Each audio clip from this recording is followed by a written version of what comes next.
오늘도 회사에서 팀장한테 깨지고 별것도 아닌 일로 남자친구랑 대판 싸우고 쌓인다 쌓여 스트레스가 쌓인다. 이럴 땐 남은 반찬 팍팍 넣고 고추장 듬뿍 넣어 쓱쓱 비벼 먹다 보면 어느새 스르르 기분이 풀리곤 합니다. 한국인의 매운맛, 고추장엔 어떤 힘이 숨어 있기에 그런 것일까? 삼국시대 이전부터 만들어진 간장이나 된장과 달리 고추장은 메인 재료인 고추가 임진왜란 이후에 들어오며 간장, 된장, 고추장, 삼총사 중 가장 늦게 막둥이로 태어났습니다. 하지만 사실 고추가 들어오기 전에도 우리나라엔 초시라는 매운 된장이 있었다고 합니다. 산초나 후추 등을 넣어 된장의 매운맛을 낸 매운 된장 초시. 하지만 우리나라에선 후추를 구하기 어렵고 또 값도 너무 비싸 널리 보급되진 못했다고 합니다. 그러다 고추가 재배되고 고추장이 본격적으로 만들어지기 시작하며 초시는 자연스럽게 사라지게 됩니다.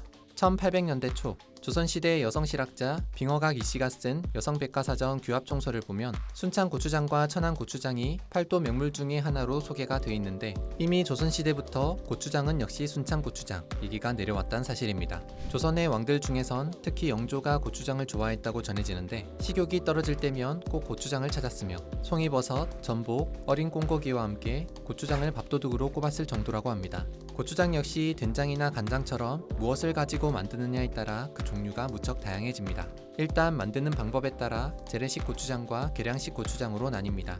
재래식 고추장은 찹쌀가루를 반죽하여 찐 다음 메주가루와 고춧가루를 섞어 소금으로 간을 하고 숙성을 시키는데 이때 누룩곰팡이와 거미줄 곰팡이, 털곰팡이 등의 야생 곰팡이와 고초균 등의 야생 세균이 발효 과정에서 활약을 하게 됩니다. 찹쌀 고추장, 보리 고추장, 고구마 고추장, 옥수수 고추장 등 뭘 넣느냐에 따라 얼마든지 변신이 가능한 재래식 고추장.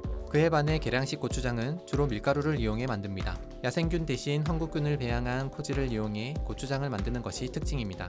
오래전부터 우리 조상들은 음식의 용도에 따라 고추장을 사용해 왔습니다. 찹쌀 고추장은 초고추장이나 음식에 색을 낼 때, 밀가루 고추장은 찌개나 국을 끓일 때, 보리 고추장은 여름에 쌈장용으로 만들어 먹었다는 것입니다. 그런데 가끔 거무죽죽 검붉은 색으로 변한 고추장을 보신 경험이 있으실 겁니다. 과연 이 고추장은 먹어도 되는 것일까? 버려야 하는 것일까? 사실 고추장은 발효식품이기 때문에 시간이 지날수록 검붉은 색으로 변하는 것은 자연스러운 일로 고추장이 상했나 하고 버리시는 일은 없으시길 바랍니다. 그렇다면 고추장엔 과연 어떤 효능이 들어있는 것일까? 먼저 고추장은 비타민 공급원으로 아주 중요한 발효식품입니다. 고추장의 주재료인 고추 한 개에 귤의 2~3배, 사과에 약 30배 이상의 비타민C가 들어있으며 게다가 원래 비타민C는 열과 공기에 약해 파괴가 되기 쉬운데 고추 속의 캡사이신은 비타민C의 산화를 방지해 조리 과정을 거쳐도 비타민C의 손실을 줄일 수 있다는 것입니다. 또 매운맛인 캡사이신은 위 점막을 자극해 식욕을 돋아주고 엔돌핀 생성을 촉진시켜 기분까지 좋게 만들어주는 효과가 있다고 합니다. 우리가 스트레스를 받으면 본능적으로 고추장 팍팍 넣고 밥을 비벼 먹었던 이유도 어쩌면 이 때문일지 모릅니다.